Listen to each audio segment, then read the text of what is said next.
प्यारे बच्चों, आप सभी लॉकडाउन के कारण अपने अपने घरों में हैं। ऐसे समय में हम लेकर आए हैं आपके लिए डिजी साथ कार्यक्रम। इसके माध्यम से आप प्रत्येक दिन सोमवार से शुक्रवार तक पूर्वाह्न 10 से 12 तथा अपराह्न 1 से 2 बजे तक अपने अपने कक्षाओं के अनुरूप कार्यक्रम देख सकेंगे। स्कूली शिक्षा एवं साक्षरता विभाग, झारखंड।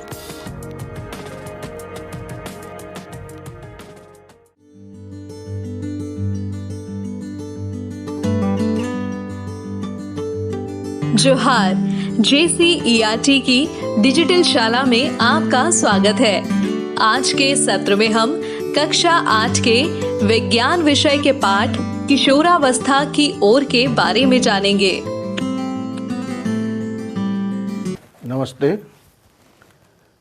आज हम लोग विज्ञान एवं प्रौद्योगिकी वर्ग 8 पाठ 8 किशोरावस्था की ओर टुवर्ड्स एडोलसेंस पर चर्चा करेंगे।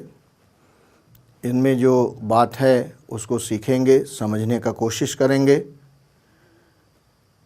आप देखते होंगे कि अपने आसपास में जितने भी पेड़ पौधे हैं वे सभी अपना आकार बदलते हैं, अर्थात इन पेड़ पौधों में आकार प्रकार बदलता रहता है।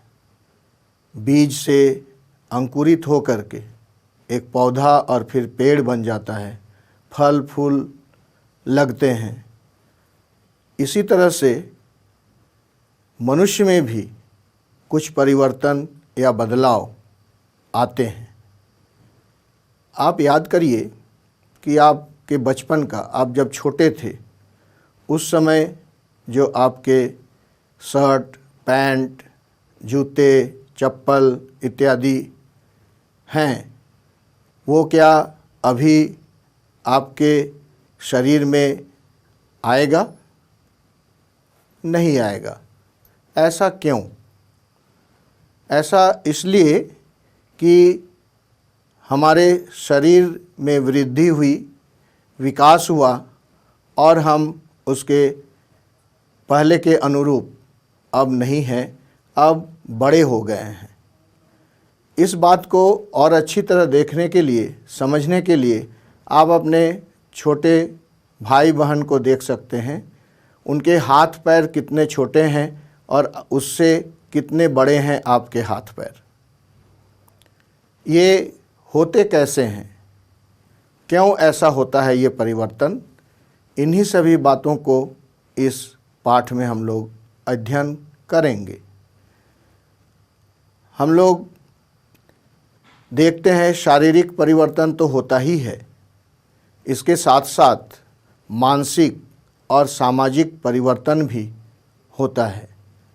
तो आइए हम देखते हैं, आपके पाठ्यपुस्तक में दी गई है एक सारणी। उस सारणी में कुछ बातें दी गई हैं, उसको देखकर हम चर्चा करते हैं। तो इस तालिका में, इस सारणी में हम लोग देखते हैं बदलाव केवल लड़कियों में, केवल लड़कों में और लड़कियों एवं लड़कों दोनों में ये बदलाव या परिवर्तन होता है। कुछ इसमें जो बिंदु दी गई हैं उसमें आवाज़ भारी होना। बच्चों, आप देखते होंगे आपकी आवाज़ पहले से बदल चुकी होंगी, या किसी किसी बच्चे का देखेंगे कि आवाज़ भर्राने लगता है। तो ये भारी होना ये लड़कियों में होता है कि केवल लड़कों में होता है, या लड़कियों और लड़कों दोनों में होता है? यहाँ पर आपको टिक लगाना है। यह सारणी आपके पाठ्यपुस्तक के पृष्ठ संख्या 81 में उपलब्ध है। कंधों की चौड़ाई बढ़ना। इसी तरह से जब विकास होता है, परिवर्तन होता है, बदलाव होता है, तो कंधों की चौड़ाई भी बढ़ने लगती है। फिर है चेहरे पर दाढ़ी मूछ आना। ये केवल लड़कियों में होता है या केवल लड़कों में होता है? या लड़कियों और लड़कों दोनों में होता है, इस पर भी आपको टिक लगाना है। आवाज़ का सुरीला होना, स्तनों का विकास, मांसपेशियों का विकास, कूल्हों का चौड़ा होना, शरीर का आकार, लंबाई तथा वजन में तेज वृद्धि, जल्दी जल्दी भावनाएं बदलना, सारे अस्थायी दांत का आ जाना, त्वचा का तैलीय होना, अपना रोल मॉडल तय करना, जैसे आपके कोई अभिभावक हो सकते हैं, आपके शिक्षक हो सकते हैं, या अन्य कोई व्यक्ति हो सकते हैं जिन्हें आप अपना रोल मॉडल तय करते हैं। अपने एवं अभिभावकों के विचारों में अंतर महसूस करना। आप देखेंगे इस समय जो किशोरावस्था होती है, इस समय अपने अभिभावक या माता पिता जो बात कहते हैं, उन विचारों को, उन बातों को शायद कुछ अंतर महसूस होती है, तो ये भी होता है। तो ये परिवर्तन किस में होता है, ये आपको बताना है। इसके अतिरिक्त विपरीत लिंग के प्रति झुकाव या आकर्षण भी होता है। आइए अब जानते हैं ये किशोरावस्था है क्या। तो जब जनन के लिए मनुष्य तैयार हो जाते हैं, उस समय को किशोरावस्था कहते हैं।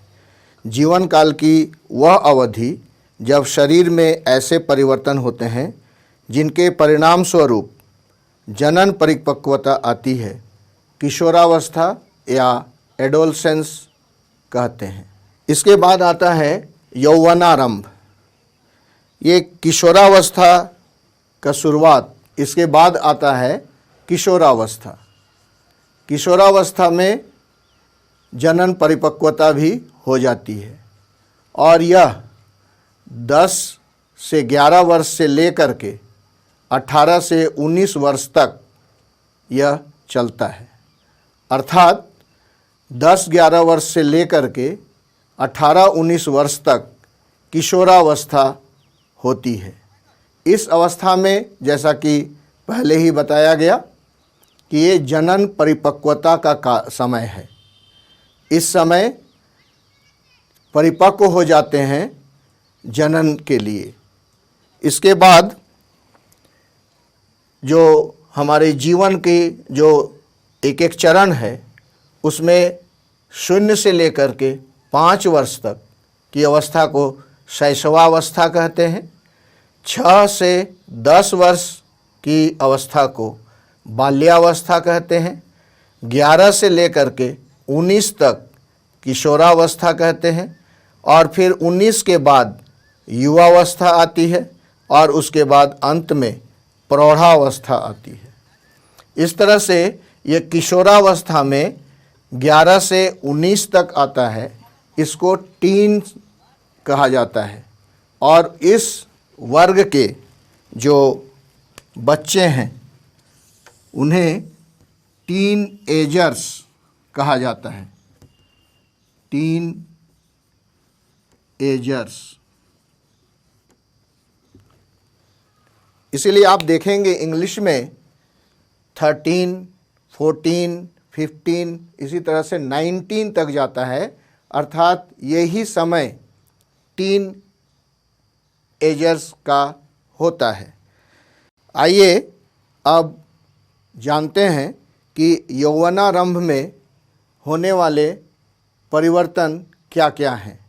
तो पहला होगा लंबाई में वृद्धि। चाहे वो लड़की हो या लड़के हों, दोनों में लंबाई में वृद्धि होती है। लेकिन एक चीज़ देखा जाता है, लड़कियों में यह वृद्धि 16 से 17 वर्ष तक, अर्थात 17 साल होने पर लड़कियों में वृद्धि कंप्लीट हो जाती है, अर्थात 100% उसमें वृद्धि हो जाती है। जबकि लड़कों में यह 18 वर्ष तक चलता है, अर्थात लड़कों का 100% वृद्धि उनकी 18 वर्ष पूरी हो जाने पर कंप्लीट होता है। अब हम लोग देखते हैं इस सारणी को, जिसमें आयु पूर्ण लंबाई का प्रतिशत लड़कियों में और लड़कों में दिया गया है, जिसमें 8 साल से शुरू है और लड़कियों में 77% और लड़कों में 72%। इसलिए इस तरह से लड़कियों का जो ग्रोथ रेट है, वृद्धि की दर है, वो लड़के की अपेक्षा अधिक होती है। इस पर हम लोग देखेंगे कि पूर्ण लंबाई क्या है। पूर्ण लंबाई कैसे निकालेंगे? किसी बच्चे का पूर्ण लंबाई हम कैसे निकालेंगे? इसके लिए हम लोग देखते हैं कि पूर्ण लंबाई निकालने के लिए वर्तमान लंबाई बटा वर्तमान आयु का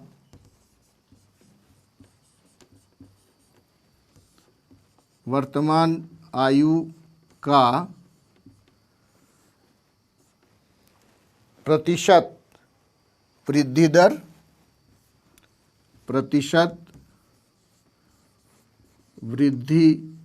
दर गुना 100। ये सूत्र है जिसमें किसी बच्चे की पूर्ण लंबाई को कैलकुलेट किया जाता है, गणना की जाती है। मान लिया जाए रीना एक लड़की है और उसकी उम्र 11 साल है और उसकी लंबाई अभी 160 सेंटीमीटर है, तो हम लोग उसकी गणना कैसे करेंगे? तो वर्तमान लंबाई जो है, वर्तमान लंबाई लिखेंगे। रीना की उम्र कितनी है? रीना की उम्र है 11 वर्ष और लंबाई कितनी है? 160 सेंटीमीटर। तो यहाँ पर हम लोग लिखेंगे 160 सेंटीमीटर बटा वर्तमान आयु का प्रतिशत वृद्धि दर। तो इस सारणी का हम लोग उपयोग करेंगे जो आपके स्क्रीन पर दिख रहा है। वो 11 वर्ष में 88% उस रीना की वृद्धि कंप्लीट हो चुकी है। इस तरह से यहाँ 88 लिखेंगे गुना 100। अब इसको हम लोग जैसे गणित में करते हैं तो ये 4 से कटेगा, 4 दूने 8, 4 दूने 8, 4 चौके 16 और 0। फिर 2 से इसको काटेंगे तो 2 1 के 2, 2 1 के 2 और 2 दूनी 4 और 0 का 0। अब 11 से ये दोनों ना तो 20 कटेगा या भाग जाएगा और ना तो 100। अब इसको क्या लिखेंगे? बराबर लिखेंगे 2000 बटा 11। अब ये क्या करेंगे कि 11 से भाग लगाएंगे 2000 को, तो 11 का पहाड़ा 11 1 के 11, यहाँ माइनस करेंगे तो यहाँ आ गया 9 और इस 0 को उतारेंगे तो 0, 11 8 88 और यहाँ आ गया 2 माइनस किए और फिर इस 0 को लाए तो 11 1 के 11 माइनस किए तो आया 9। अब ये 9 11 से छोटा है तो हम लोग एक दशमलव दे देते हैं, जैसा कि गणित में आप पढ़े हैं, और ये यहाँ 0 लगा दिए तो 90। अब 11 8 88, शेष बचा 2। इस तरह से ये 181 बराबर हम लोग लिखेंगे 181.8 सेंटीमीटर, अर्थात सन्निकटन करेंगे तो 182 सेंटीमीटर, अर्थात 17 वर्ष जब रीना की हो जाएगी, अभी वो 11 साल की है, जब 17 साल हो जाएगी रीना की तो उसकी लंबाई कितनी होगी? 182 82 सेंटीमीटर। इस तरह से आप भी अपनी पूर्ण लंबाई निकालें इस सूत्र की सहायता से। आप स्क्रीन पर देख रहे होंगे एक ग्राफ भी है। उस ग्राफ में दो लकीर दिख रही है, एक रेड कलर का या लाल रंग का और दूसरा ग्रीन या हरे रंग का। लाल रंग का जो ग्राफ है वह लड़कों के लिए दर्शाता है उम्र और लंबाई, और हरा रंग वाला लड़कियों के लिए दर्शाता है उसकी उम्र और लंबाई को। तो इस ग्राफ में देखिए कि लड़कियों का जो वृद्धि है वह 17 साल तक, नीचे देखिए एक्सिस पर 17 के ऊपर ठीक मिलाइए तो लड़कियों का वृद्धि वहाँ तक होता है, अर्थात 17 साल तक। और रेड कलर वाला जो लकीर है वो आगे चल कर के 18 तक है। एक्स एक्सिस पर देखिए 18 और उसको ऊपर ले जाइए तो ये अंतिम बिंदु जो है वह दिखाई पड़ता है, अर्थात लड़कों का उम्र 18 वर्ष तक वृद्धि और लड़कियों का उम्र जब 17 तक होती है तो उसकी वृद्धि कंप्लीट हो जाती है, पूर्ण हो जाती है। इसी को कहा जाता है पूर्ण लंबाई। इन परिवर्तनों में दूसरा परिवर्तन है शारीरिक आकार में परिवर्तन। अब आप देखिए अपने शरीर को, आपके शरीर में कुछ परिवर्तन हुआ है, कुछ बदलाव हुआ है। आप जब नीचे कक्षाओं में थे तो आपके कंधे की चौड़ाई और अब आपके कंधे की चौड़ाई, सीने का मोटाई और अभी के सीने की मोटाई, इन सभी में परिवर्तन है। हाथ पैर के मोटाई, तो इस तरह से आपके जो शरीर है उस शरीर में ये परिवर्तन दिखाई देते हैं। ये शारीरिक आकार में परिवर्तन कहलाता है। इन परिवर्तनों में अगला परिवर्तन है स्वर में परिवर्तन। स्वर में परिवर्तन।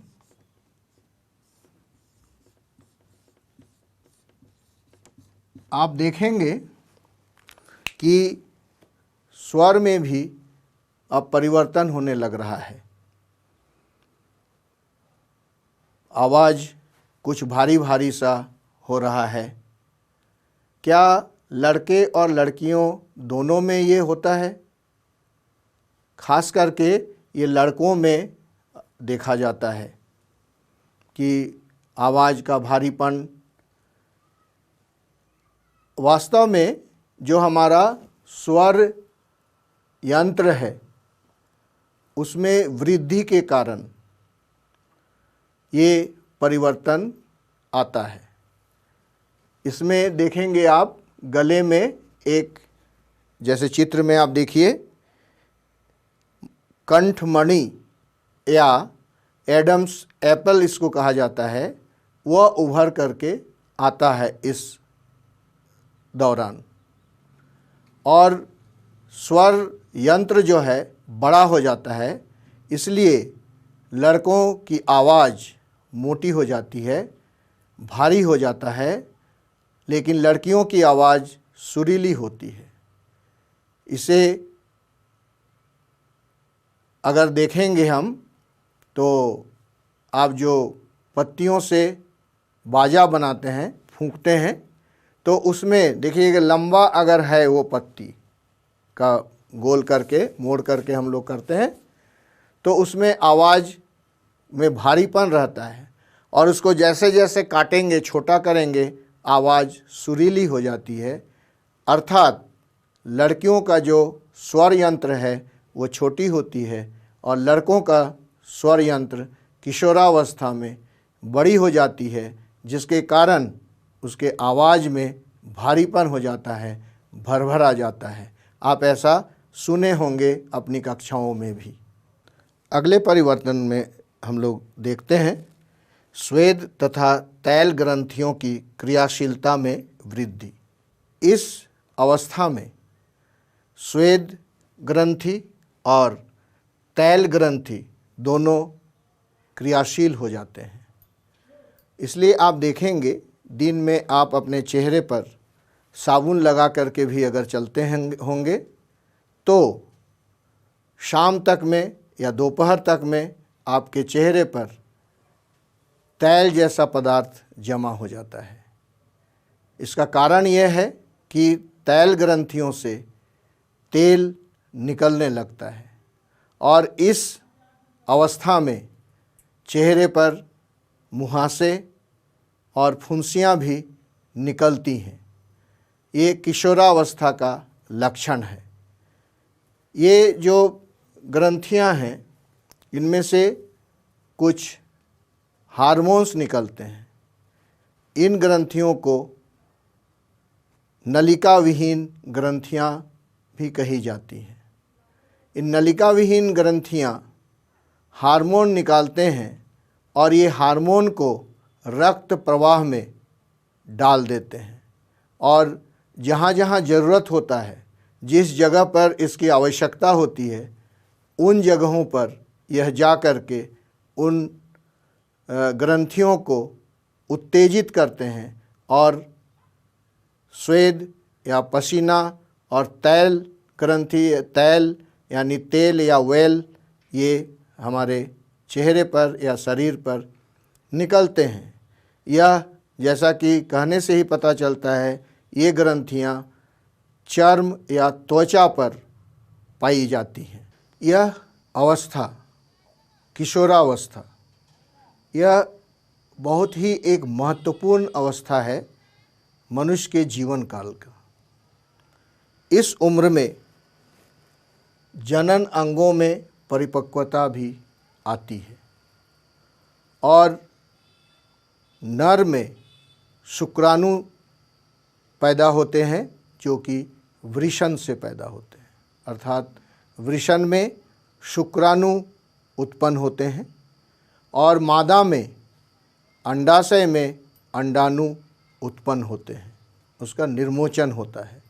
तो इस तरह से यह अवस्था, ये जनन अंगों में परिपक्वता का समय होता है। इसके बाद है मानसिक, बौद्धिक एवं संवेदनात्मक परिपक्वता।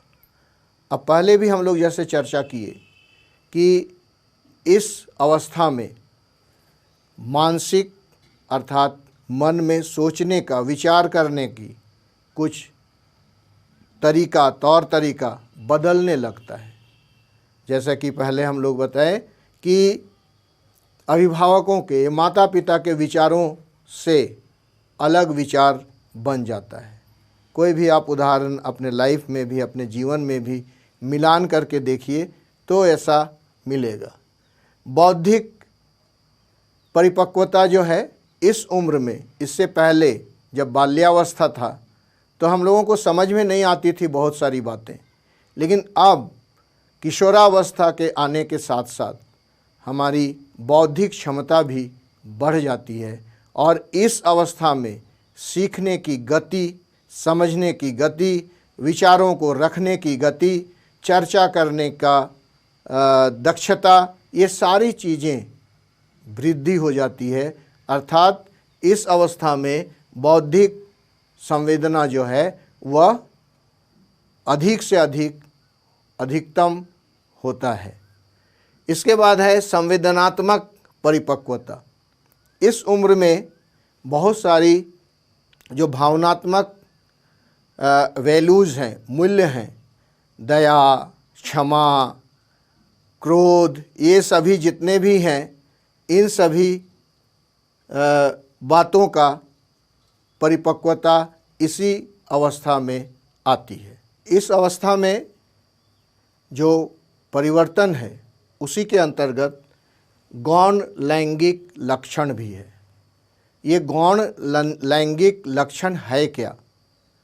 तो आप देखेंगे लड़कों में मूछ दाढ़ी का आना और लड़कियों में स्तन में वृद्धि होना, ये दोनों लक्षण ऐसे हैं जो लड़के और लड़कियों में अंतर स्पष्ट कर देता है। इन्हीं लक्षणों को गौण लैंगिक लक्षण कहा जाता है। अब सवाल यहाँ आता है कि गौण लैंगिक लक्षणों के कारण क्या है? क्यों मूछ दाढ़ी आते हैं? क्यों स्तन में वृद्धि होती है? तो हमारे शरीर में कुछ हार्मोन ऐसे होते हैं जिसके कारण ये हार्मोन इन सभी बदलावों को, परिवर्तनों को करने के लिए उत्तेजित करते हैं और हार्मोन सिक्रीट्स करते हैं, और ये जो नलिका विहीन ग्रंथियां हैं उससे हार्मोन स्रावित होता है, सिक्रीट्स होता है और इस पर प्रभाव डालते हैं। तो इस अवस्था में इस तरह के हार्मोन, जनन हार्मोन तैयार होते हैं, स्रावित होते हैं, निकलते हैं, और ये लड़कों में मूछ दाढ़ी का आना, लड़कियों में स्तन में वृद्धि होना, ये लक्षण उभर करके आते हैं। तो बच्चों, आज के लिए इतना ही। अगली कक्षा में हम फिर मिलेंगे, हार्मोन के बारे में विस्तार से जानेंगे और कुछ नई बातों की भी जानकारी के साथ। इस प्रसारण से संबंधित सुझाव, अपने प्रश्न इत्यादि आप हमें jcerg@gmail.com तथा टोल फ्री नंबर 1800 5728 585 पर संपर्क कर सकते हैं।